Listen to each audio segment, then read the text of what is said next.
Okay. Miranda, how are you? Hello, very well. Thank you very much. How are you doing? I'm doing good. I suppose, Good. what's this year been like for you? It's been a weird one. It has been a weird one. I mean, we definitely in God, whenever it was, March, had that kind of slightly wartime hunker down, candlelit Zoom meetings and quizzes with friends, and aren't we lucky to have each other as a family? And I Yeah. don't know, we all went through that phase of kind of I know excitement's the wrong feeling, but I suppose a bit railway children. Yeah. And then there was this kind of, I think probably I could just call it boredom that crept in, where you're kind of thinking, well, we're all well, and what's really going on in the world, and can we really trust what people are telling us? And I don't mean sort of conspiracy stuff. I mean, can we, just trust the rules we're being given? Right. Yeah. And I want to have a coffee with my friends, and I want Mhm. to sit and eat some pasta in a restaurant, that kind of thing. And then I think everything's sort of now sunk into a sort of weird acceptance. My mother is immune compromised and doesn't live far away from where we are, so we've sort of had to be quite good on rules and things, Yeah. and just kind of accept that this is how things are for a while. How Yeah. about you?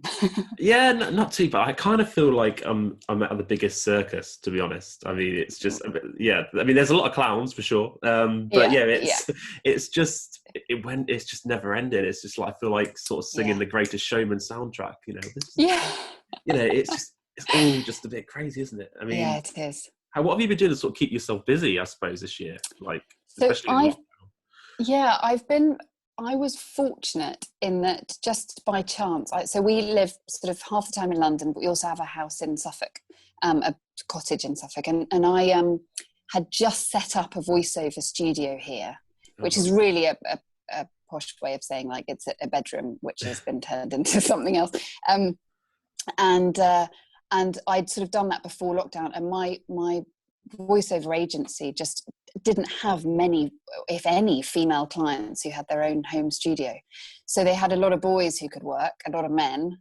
Mhm. And suddenly I was kind of doing 3 or 4 a day and doing lots of all kind, documentaries. And I mean, I do lots of voiceover anyway, but I was very, very busy, and it also luckily kind of kept the wolf from the door as well. And my husband works in computers, so he's sort of, things haven't changed that much for him. He can work a lot remotely.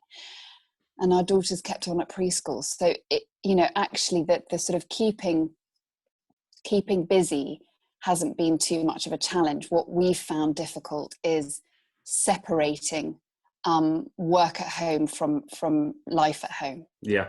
And having those clear boundaries of, now is a break, now we're going to eat together, now we're going to go for a walk, because Mhm. at the beginning, a few times, certainly I found myself, I wouldn't tell this to my employers particularly, but, doing a voiceover still in my kind of pajama bottoms, and then a job would sort of turn into another job, or something would go on a bit. And before you know it, it's kind of 12:30 and you're feeling like, you haven't sort of had a breath of fresh air, or changed your environment enough to keep, Yeah. to keep feeling well, really. Yeah. Did you have to sort of devise a new routine for yourself over this year to sort of keep that Yes, discipline of the boundaries that you talk about? Yeah. definitely. I mean, so my husband, who I suppose I keep talking about because we just spend all our time together at the moment, but Yeah. and he's as well as working in computers, he's an athlete, and he's fences on the he's on the Scottish fencing team, and has been to the Commonwealths and all sorts. So being an athlete, he's got this incredible naturally inbuilt regimen of like the things he does when he wakes up. He runs 5K every morning and then does his workout, and his workout is different things every day to keep the, all that kind of stuff. I'm Yeah. not like that, but I have learnt over the last few months, I've suddenly realized through spending time with him how much that does for his brain. Yeah. It's an incredible thing. He's also a list maker and a kind of he just lives in quite an ordered way. And I think a lot of the time people, obviously it's not a blanket rule, but in my industry, actors in general can be quite, or artistically temperamented people can be quite sort of, oh, well, I just live day by day and see where life takes me and, follow the mood, follow the vibe, which has its benefits. But I think it can also be something that can, as somebody has said to me, a good friend has said to me many times, you can move to change a thought. You can't think to change a thought. And I see, for me, the people who've sort of done best in all this are the ones who are really good at moving to change a thought. They don't wait until they feel different before getting on with doing something. Yeah, so it's a bit like masking. Yes. Yeah. So just do the action, fake it to make it, whatever it is. Just do the action, and the behaviour or the feeling will follow. So in terms of, for me, concrete routine, I we have obviously our daughter's school hours and sort of certain things, but I do a brilliant meditation, what I think is brilliant, an app called Waking Up by Sam Harris. I don't know if you know that one. I've heard of it, yeah. It's great. And he's very, he was with kind of Christopher Hitchens and Richard Dawkins, and he's one of the kind of four horsemen kind of atheism. And even though he doesn't talk about atheism on his podcast, it just means that his meditations are very, that it sort of doesn't require a particular religious belief or anything, or it's not wildly cosmic. It's just very accessible, I feel. A very accessible way of kind of bringing yourself into the present. And also it's a really practical app, so it has like the 10-minute version or the 20-minute version, or and that's been a very good way to start the day. And I mean, gosh, I don't know, there are probably lots of things, but I don't want to bang on too much. You keep off social media, don't you? You don't really use social media. Is that because like you're just too busy with everything that's going on in sort of your life, or is there a reason? Because it can be, I find, especially this year, it's a really negative, horrible place, and it can. If you spend too long on social media, it can really affect your day and your mood. So is there a reason that you sort of decided not to have the Twitters, the Instagrams, the Facebooks, or things like this?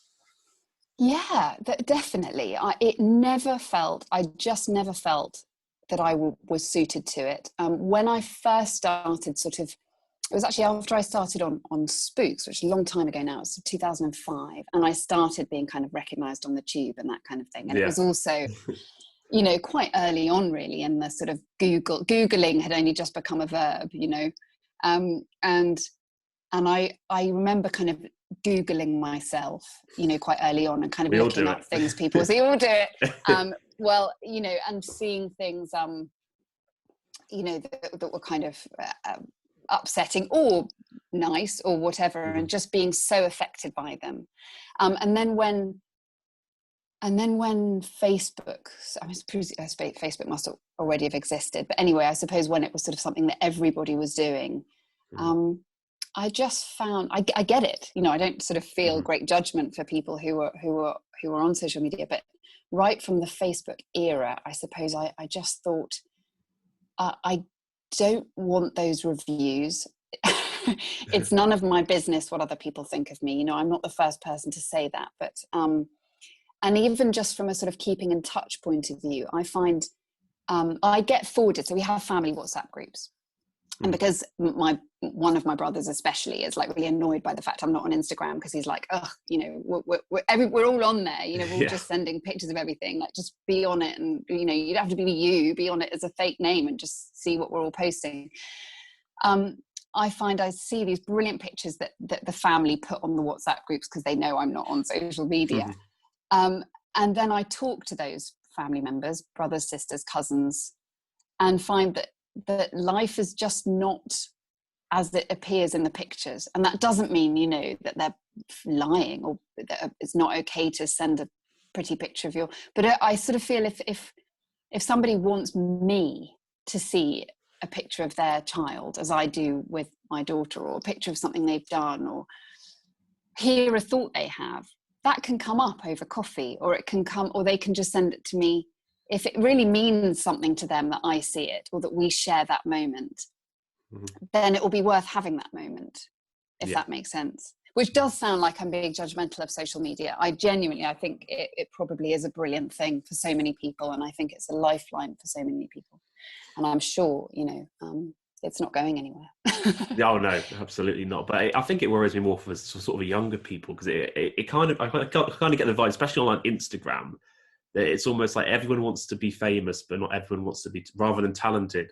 It's like, I'd rather just, whatever it's like, you get these shows, these reality shows, whether it be Love Islands and things like that. And I think young people sort of see these people as a way, almost as like, I guess, their role models and who they want to strive to be, like, rather than wanting to learn a musical instrument or go to drama school or things like that. It's like, well, no, if I get so many followers on Instagram, then perhaps I'll be able to go on a reality TV show and become famous that way. And I worry that's the kind of message it sends out, especially to young people. Yeah, I think that's very true. And I think, it's a very it's a cycle of thinking as well, where if people don't see you do something, have you really done it? Yeah. And that's, it could be a motivator. It could feasibly be something that you think, well, hang on, there are people watching my life, I need to do something with it. Mm-hmm. But at the same time, that just feeling that, particularly when, and I won't name names, they're so obvious who they are, but the big Instagram characters, the people that seem to have so much, and also are in many cases incredibly dishonest about how they have what they have and why they look how they look, and then people feel that unless they can be seen to be living up to those standards of that person who isn't really real or what they say they are anyway, then somehow they've failed at, I don't know, a benchmark that never existed. It takes up a lot of people's time and lives and energy, and it's so hard, isn't it? Because of course we will all sound like real bores to kids, when we say, I'm worried for your mental health, because they're like, I'm on my phone, shut up.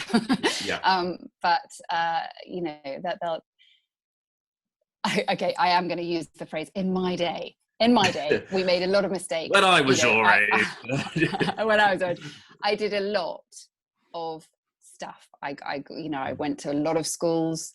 I got in a lot of trouble. I did too many of, the wrong things. Nobody was watching. I mean, apart from the odd teacher who caught me, or the odd friend who I was doing things with, it wasn't sort of, they weren't mistakes made hugely in public, but there was also space to be kind of pulled out of them somehow, or to find my way out of the well. I feel now people's, the walls of the well are getting higher and higher and higher. And the chance for people to kind of see out the top of it, and even be given a chance to know what they don't know, is going to get harder and harder, because people are distracted 24 hours a day. Exactly, yeah. I remember, I say it wasn't this year because we haven't been able to do anything last year, so it must have been last year. I think I was walking into Costa, and there's these group of teenage girls sort of on their phones, about four of them, not saying a word to each other, but they're all these four friends on their phones on the same table, and then one just puts their head up and goes, "I know," and I'm just like, "Whoa, where did that come from? Like, oh my what?" God. What is this? But yeah, no, it does worry me slightly, because when I talk around schools and stuff, back in my day, it was always, if you wanted to, what do you want to be when you're older? I want to be a vet, or I want to be a teacher. And now it's, I want to be an Instagram model, I want to be a YouTuber. And these are kids that are like 10 years old that like say this to me when I'm sort of speaking to kids about talks and stuff. So yeah, it does worry me a little bit. Yeah. And then I suppose, just to be devil's advocate, as one has to be, I suppose, on a balanced, conversation, I think that is certainly, when I started acting, that was the thought for a lot of people who went into the arts. It was like, okay, but what are you going to fall back on? That's not a real thing. Okay, fine. So you want to be an actor? Great, good for you. Actually, in fact, my parents, to be fair, they were both kind of quite in the arts in their way, so they weren't really like that. But a lot of actors and people I've worked with very much had the like, okay, but go to university, do something, learn the thing that's really going to be your job, because, you know, acting is kind of pie in the sky. Yeah. And, you know, maybe being an influencer is the new actor. Maybe it is. Maybe. Did you find that at the start of your career when you were acting there, when you used to say to people, well, actually, I'm an actor, and they kind of go, oh, you know, that's cute? Or was yeah. Because I get Oh, it, even definitely. when I say to people, you know, I'm a writer, I'm an author, they kind of go, but what do you really do? Like, you know, when Yes, you're not, exactly. it's like, no, that's my thing, that's what I do, just Yeah. about. But yeah. Yeah, well, very much so. And the posher they were, actually, my mother is from especially kind of, you know, posh English kind of background, really, and lots of her friends, you know, in that kind of generation were, you know, what a brave, how very brave, you know, that kind of used to really annoy me, the brave thing, and the kind of well, it's, you know, it's good to have a bash, you know. I was like, you know, this is my dream, what are you doing? Yeah. You know. And actually the I don't know, the it's like anything, isn't it? The proof is that as soon as you stop feeling you need to prove it, you've kind of done it. By the time you're doing it and living your life, you no longer feel the need to kind of feel annoyed with people or want to show them, see what I've done, see what I've accomplished, Yeah. you know, because actually you've just carried on. And I think, yeah, I don't know, there was I don't know if you've read a book by Amy Poehler, who, you know, Parks and Rec. Know the book, but no, I haven't read it. Yeah. But So she wrote a book called Yes, Please. And in it, she talks about the industry being like a bad boyfriend. She's like, you know, as soon as you sort of stop chasing him, he'll want you. As soon as you're interested in somebody else or something else, he'll want you. And I think that for me has been a big part of kind of my journey as an actor, has been, you know, that beginning thing of like, this is my dream, you know, which was exactly the same as kids saying, I want to be famous. You know, fame wasn't my main drive, but it was still like, I'm going to be a success. I'm going to be the youngest ever Oscar winner, which obviously still hasn't happened. You know, I have to make it, whatever that means, all that kind of stuff. You know, I was busy and I got work, but it was really only when I started to kind of think, oh, hang on, there's a world, there's a world outside. And, you know, maybe I'd like to learn the language, and maybe I'd like to, you know, maybe think about other people now and again, that things actually started to kind of, I still haven't won an Oscar, obviously, but, you know, one day. Yeah, one day. Why not? Yes. So when did you sort of your acting career begin, I guess? Like, were you, as a child, were you always interested in acting and theatre and things like that, and performing, or? Yeah, so I was always in trouble. And, you know, just was like so many kids are, you know, that kind of, hard, you know, didn't have anything to really channel things into, I suppose is how we'd phrase it now. And, you know, and I was asked to leave a couple of schools, and, you know, and when my mother said, you know, no, she really likes it here. You know, they say, you know, we think she'd be happier somewhere else. No, she's, you know, she's all right here. No. I don't think you're getting what I'm saying here. Exactly.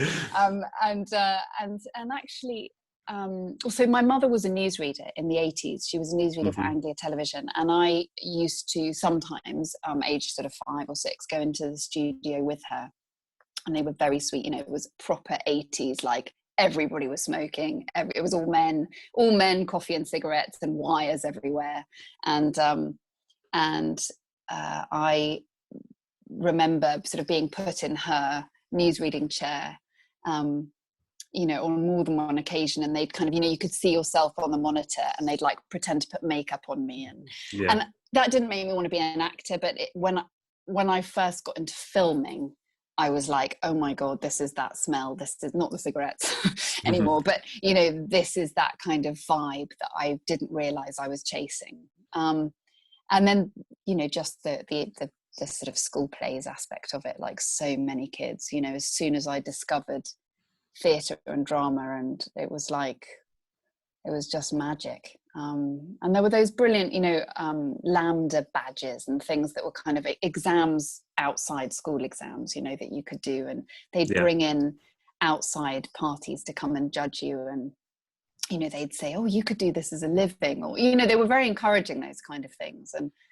they're so important for kids, I think, all that kind of, I don't know if it's still carrying on Zoom for them, but, you know, that those external people who come into your school environment where everybody knows you and they know you as the naughty one. And then suddenly, you know, somebody comes along and they don't know you as the naughty one. They just think you're good at what you're trying to do.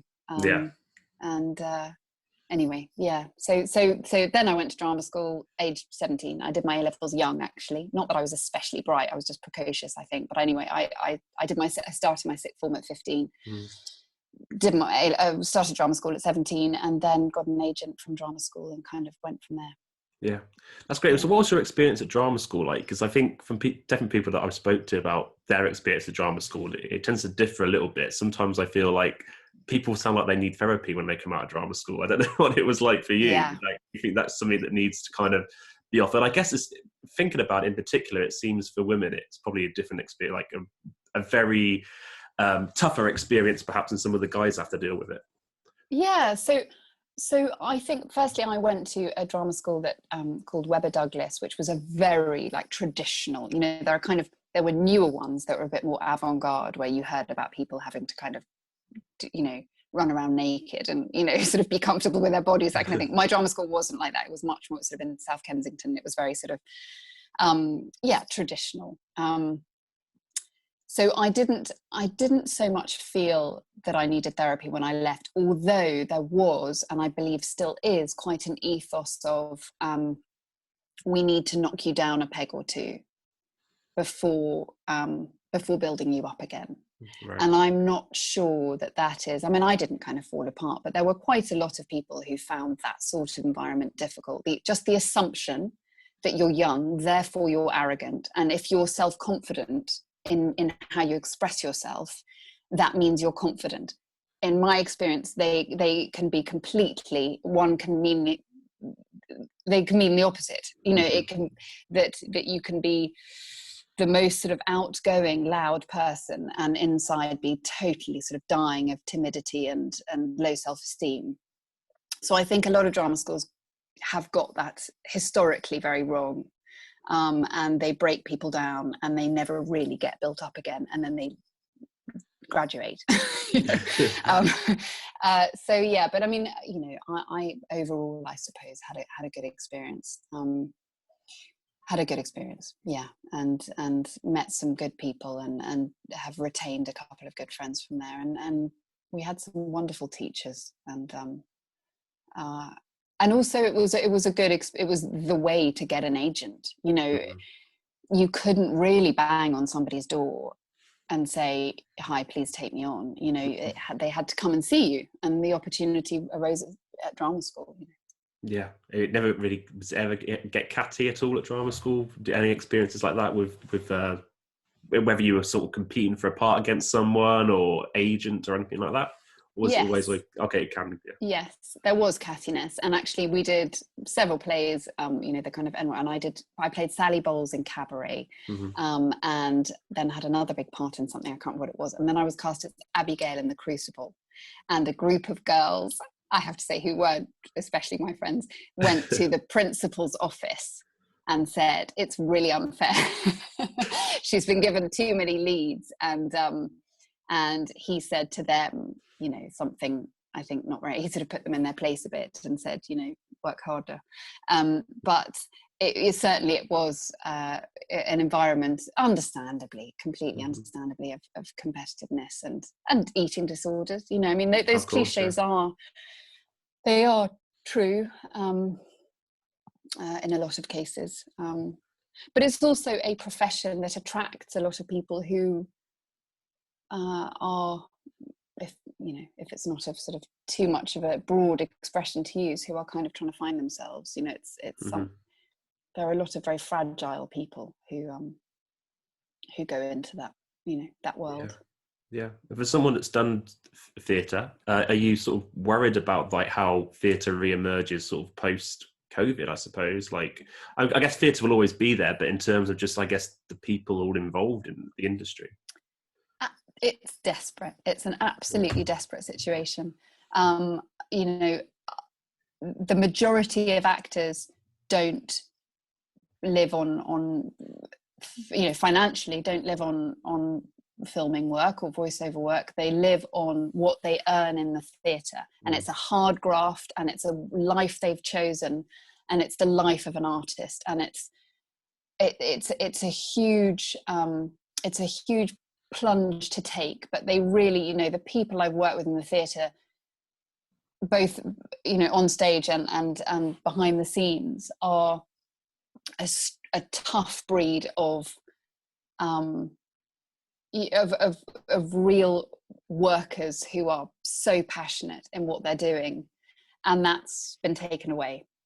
And they are also, it is being implied by certain facets of the government that they should retrain, or that, you know, maybe that, you know, rather than, anyway, it's desperately sad, desperately difficult, incredibly anger making for so many people, and yet there isn't really a simple solution.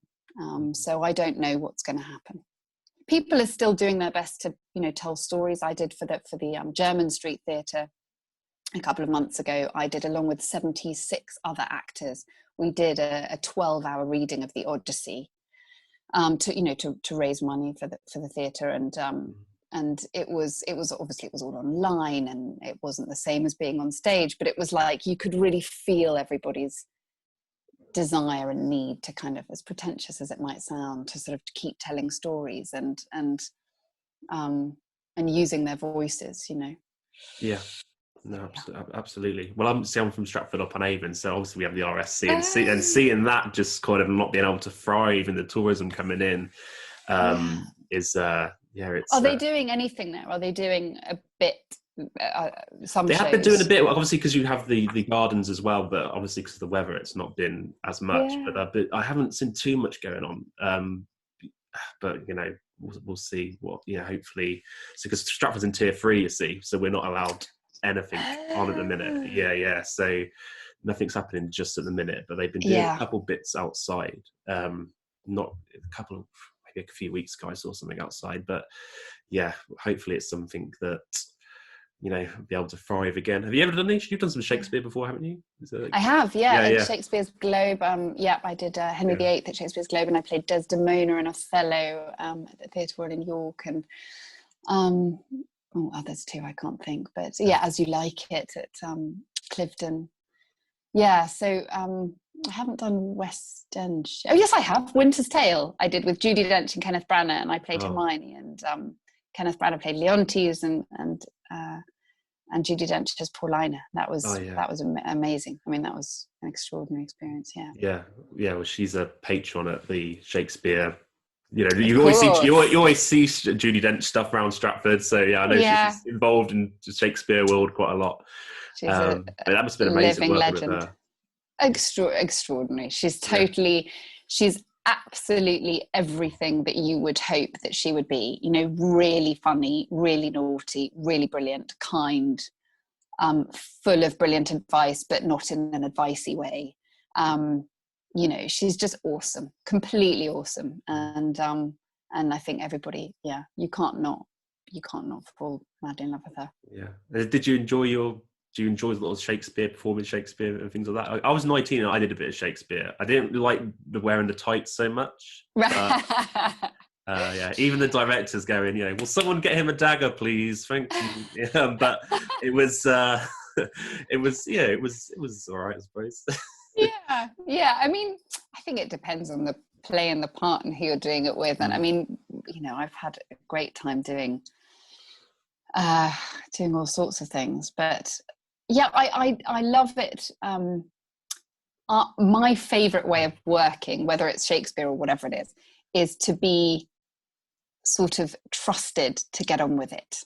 You know, when you work with directors who are like, let's spend the first 3 weeks playing trust games, that's not so much my thing. Whereas people like Kenneth Branagh or John Dove, who directed me at the Shakespeare Globe, are very, you know, let's read it, let's do it, and you show us what you got.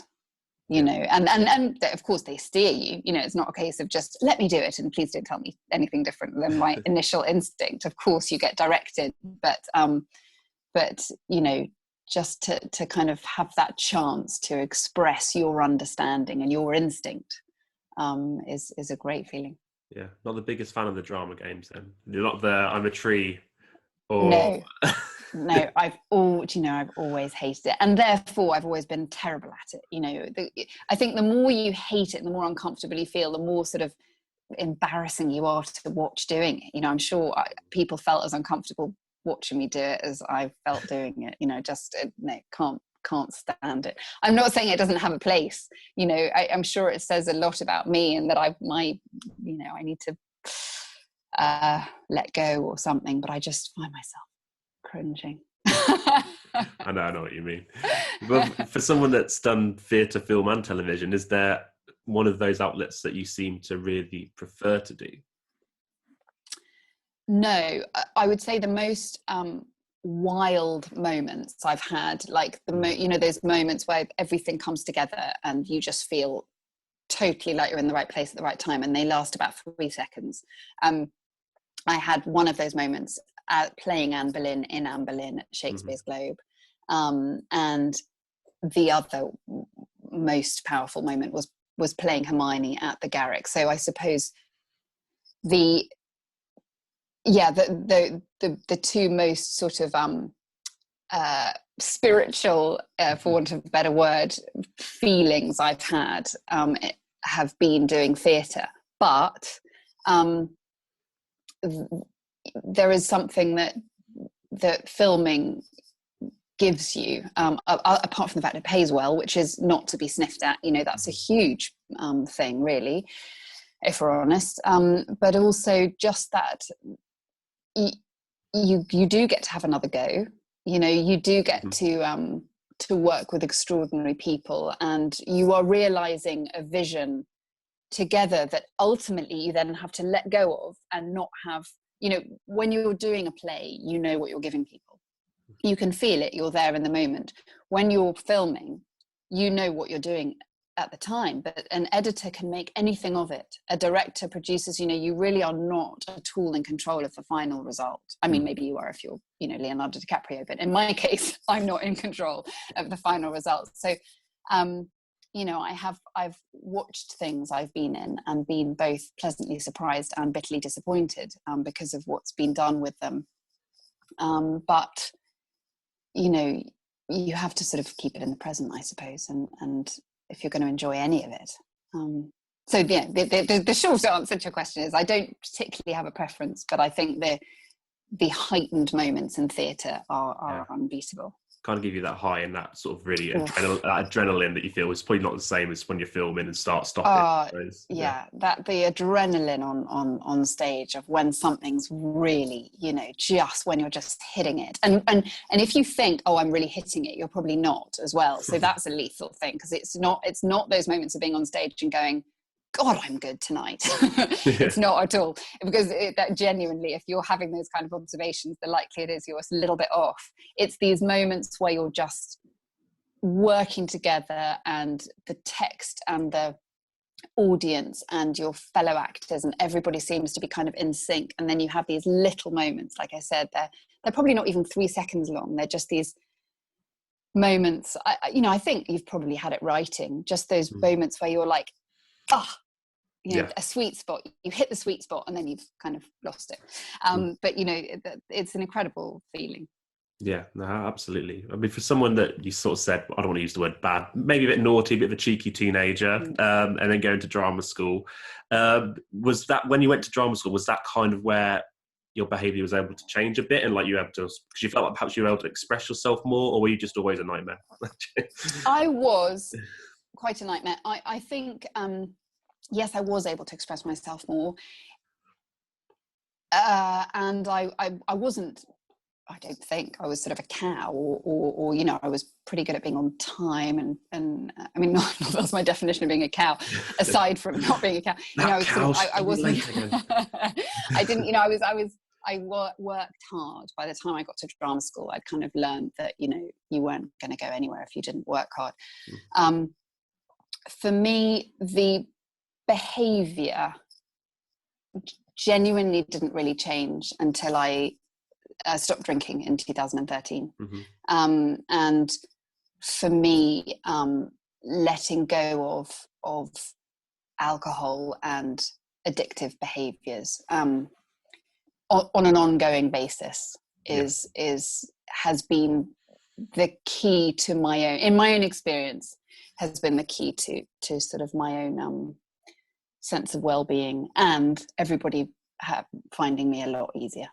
Yeah, no, I completely relate to that. Especially, I've had it's one of these things like, I don't want to say I was ever alcoholic. I wasn't someone that was like craving the bottle every day, but it was just like whenever I would have a drink on a Friday or Saturday night, I'd be like, right, I need to drink as much as I can to give this, to have, to be sociable and to kind of be, and it just like, it's like a different side of your personality that you don't know exists, just kind of creeps in and just takes over for a while. And then just, so kind of having that realization, I think, and it takes a long time to have that realization, you could be like, oh, you know what I'll do? I'll just drink a little less and it'll be okay. But it's, I'm a functioning drinker. I can do it. I just won't drink as much. And saying that's kind of like being an obese stripper. It's just not very pretty for anyone.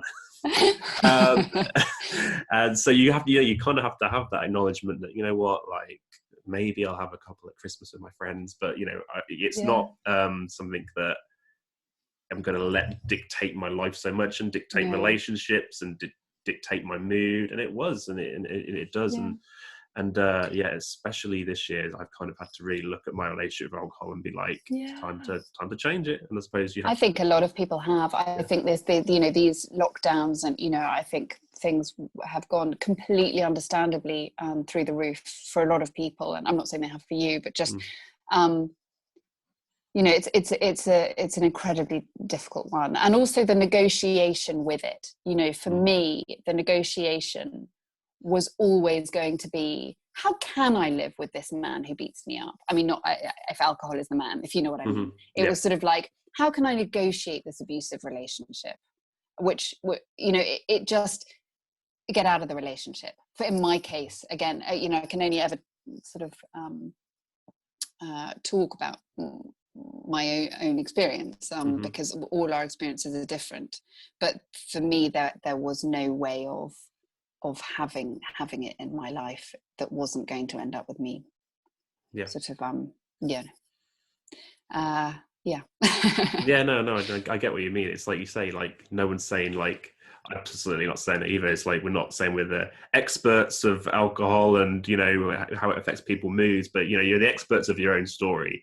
And you're that. Well, I was there. I was present anyway. But, and you can just kind of go what works for you. And I think you just kind of, it gets to a point where you have to acknowledge, am I happy like this? And if I'm not happy, what is this? What's having the negative effect? What are the factors that are really blocking me from that? And so, it's hard because, when you're sort of out with your mates and having a good time and things like that, it's like, well, I have to drink, otherwise I'm going to be a boring twat and no one's going to want to talk to me. And so you feel like, so you have to sort of fuel yourself up again to be sociable and to be a laugh. But it's not worth it. And I'm sure since you've stopped as well, like, I suppose you feel a lot more at peace and in such a better place. I do. I mean, again, just for me, I was fortunate in a way that when I came to a point of stopping, I was so sure that even though, I think even 2 days after I'd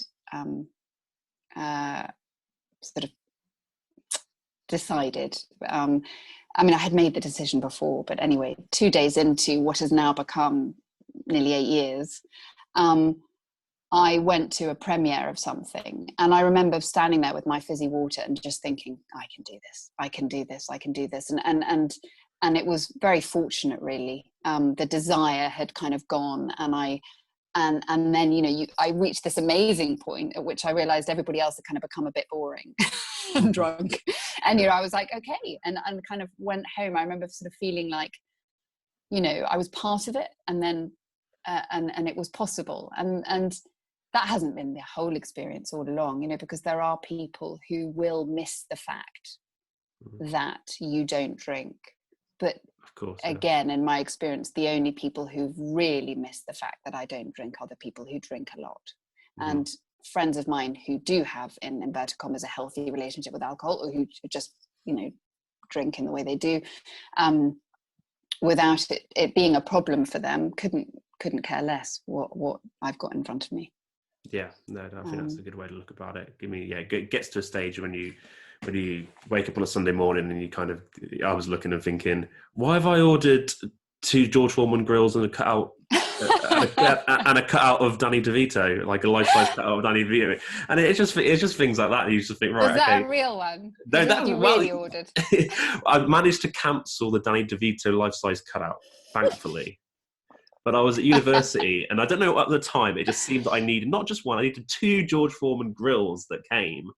So I gave someone to a uni housemate of mine. But yeah, it was, I don't know why, but at that point in time, these things happen. That is amazing. I love it. I mean, I hope it came with an Arnold Schwarzenegger. You know, I could see that you wanting twins life-size cutouts, you know, Arnie and Danny. How funny.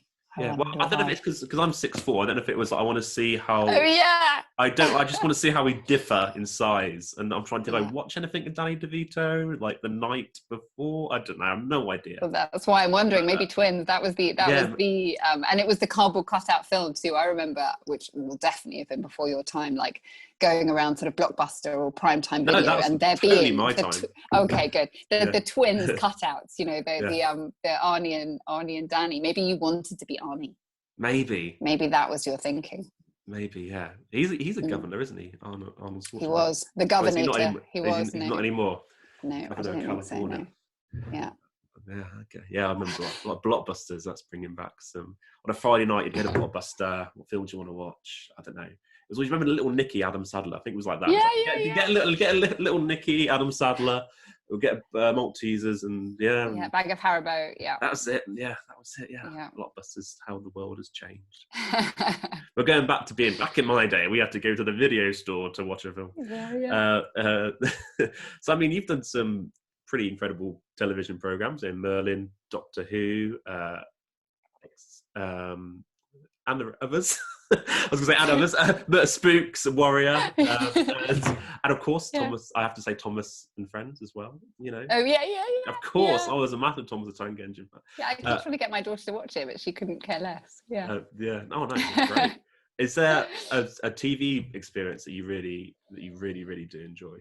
Like that's like the show that you feel like, I really enjoyed that. I mean, I'm sure all of them, but something that you really sort of define yourself. I think there are a lot of things. Maybe not in every series. There's, you know, there probably are a couple of episodes which you don't think are as strong as others. But Spotless, which is a series that I did for Canal Plus and Netflix, on Netflix at the moment, if anybody wants to see it. Spotless was 10 episodes, and it was a really, I thought, strong, fun. You know, it was a kind of discovery as we did it, and it was great. It was fun to make, and with a really good team, and I just really liked the character that I was playing. Spooks was fantastic. I mean, I did it for 5 years, and you know, I was ready to go by the time I left, but it came at a time when, again, TV didn't work like it does now. You know, it was like Monday night 9 p.m. and basically, you know, 30% of the population, or not 30%, but I mean, I think it had 12 million viewers or more on a Monday. And so on a Tuesday you were famous, and you were kind of, you know, and not just, you know, that was you on telly last night. People coming up and going, oh my God, when the terrorist did this, and, you know, what's going to happen to Adam? Or, you know, people were like so invested in it. And that was, and it was London, you know, it was this kind of amazing, again, it was so pretentious to say, but London was like a cast member, you know, that there was, everything was, you'd film on the London Eye, you'd film you know, on the roofs of these incredible buildings, or you'd sort of close down the Millennium Bridge, and you know, it was just this extraordinary time, and I just don't think you could do that now, really, with a British drama. I might be wrong. And then things that have just been a blast, like filming Vexed with Toby Stephens, which was just, you know, it wasn't just the two of us, there were other casts, but you know, he and I were the kind of leads, and we just spent, you know, a few months in Dublin filming this like ridiculous comedy. You know, and he was so brilliant, and such a fantastic actor, and such great company. He's kind of like the male Judi Dench. He will be Judi Dench one day, Toby Stephens. You know, and it was just a hoot, and I have such fond memories. I don't know, I don't think I've ever really hated a filming job. I've done a couple of tricky plays that I've thought, oh, I'll be looking forward to this finishing. But really filming is always, sorry. Yes, have you ever worked with any like twats that have been hard to work with, or have they? Yes. Yeah. Okay. Is Yeah. there a way you kind of do? I know you had that experience at drama school where you know, it sort of sounds like lots of jealous girls because you got the lead and stuff. But like, how do you sort of deal with whether it be directors or performers or cast members or? I guess how do you sort of deal with that? Do you have to? Is there a good way to keep your professional head on, or is it tough sometimes when you do see perhaps people behaving in a certain way, whether it be too much of a diva or whether it be bullying or things like that? Like how do you deal with things like that? You know, it's like the sort of metamorphosis of natural roles anyway. You know, now I'm an old lady, you know, and I feel I can kind of I'm sort of not playing old ladies yet, but I feel like an old lady in my head, and I sort of feel like I've seen it all. And generally, you know, that I know it's not getting to me when I can say things like, oh, well, you know, they're having a difficult day, or, oh, well, you know, he's just insecure. You know, that's the way to me now of kind of letting it go, is to sort of have a bit of compassion, even if I think they're an absolute arse, you know, have a bit of compassion and just kind of move on and say, well, you know, it's not my problem. Sometimes, very rarely, people do make it your problem. People make their insecurity or whatever it is that's making them behave in such a way everybody's problem, and it's miserable for the crew, and it's miserable, but that's very rare. I think I've worked with maybe 2 or 3 people ever who've had that kind of toxic effect on a production. It's very rare, and you know, compassion goes a long way, because if you don't get swept up in the drama, you find that you know, a lot of the time people who are maybe feeling a certain way might confide in you, and you find out that actually they are fearful, or they are insecure. But I stop saying the word insecure, but you know, normally I'm just saying it repetitively because it is often at the bottom of all this, or they're fearful about something, and you become the person they can open up to now and again, and that can be a help, because then you can sort of, I'm reluctant to use the word advice, but you know, you can just sort of just show a bit of understanding. Having said that, certainly in my 20s when I was starting out, there were things that got to me beyond belief. You know, there were things that I just couldn't understand. You know, or being at the end of bullying and not realizing you're being bullied. You know, and just thinking that they're saying these things to you because they're older and they know more. And actually you kind of you get a bit older and go, I would never say that to a 21-year-old actor. I would never, you know. Anyway, yeah. I suppose, have you seen a bit of like a transition in the industry as a performer, whether it be theatre and television and film, and just in terms of the whole, a couple of years ago with the Me Too movement, and obviously with the Harvey Weinstein thing? I don't know if you've ever have you seen that there's been a big shift in that sort of area with the experiences that you might have had or seen? Yes, I think for better and worse, I'm seeing a shift. So without question, people are more aware of using words like kindness without irony. You know, right. It's becoming very important to, you know, yes, often people say things that they regret, and they get into trouble for. And maybe you can feel sorry for them on a level because they said it because they were feeling hot-headed, but actually the lesson, I think, is being learned that there is no excuse. Just don't say it until you know better, unless you know better. Don't take the low road ever, never. And I think, yes. So I think people are becoming, even if it's a bit of an act to start with, people are becoming kinder to one another in the broad sense of the word, and more aware of things certainly for the moment. Having said that, there are certain things that I find difficult, like what I just filmed a series, which I loved filming. We filmed it last year in South Africa, called Warrior, for HBO Max. And my character is gay, and I have a relationship with a character called Artoy, who's played by a brilliant, gorgeous actress called Olivia Cheng. And we were filming our scenes post, everything sort of post Weinstein. Yeah. And so the new directives to look after us were very extreme about whether we felt comfortable, about how we were to shoot sex scenes, about, and some of that I found personally very difficult, because my natural thing is to make jokes.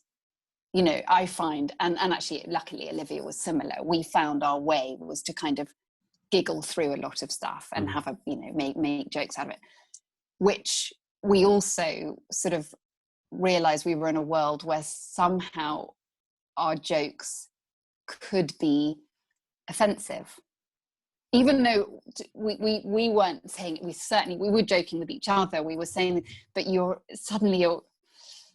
I don't even know, that's not even the right way of saying it, because I don't think she and I were worried about offending. It's that we would start a joke, and then if a crew member joined in or something, you could see they were immediately fearful, because they joined in, and maybe they might get in huge trouble or worse. And that would make us think, oh God, we mustn't have fun with this, because if that becomes the vibe, then maybe that will be interpreted as something. Do you know what I mean? Yeah, something inappropriate. Whereas all we wanted to do was film our scenes and have a good time at work. Yeah. And so I think that there is an element of, I think it's very, very important that we are finding these balances. But certainly I've had a little bit of experience now of feeling that the balance is a little bit too fearful occasionally of upsetting the apple cart, But for the right reasons.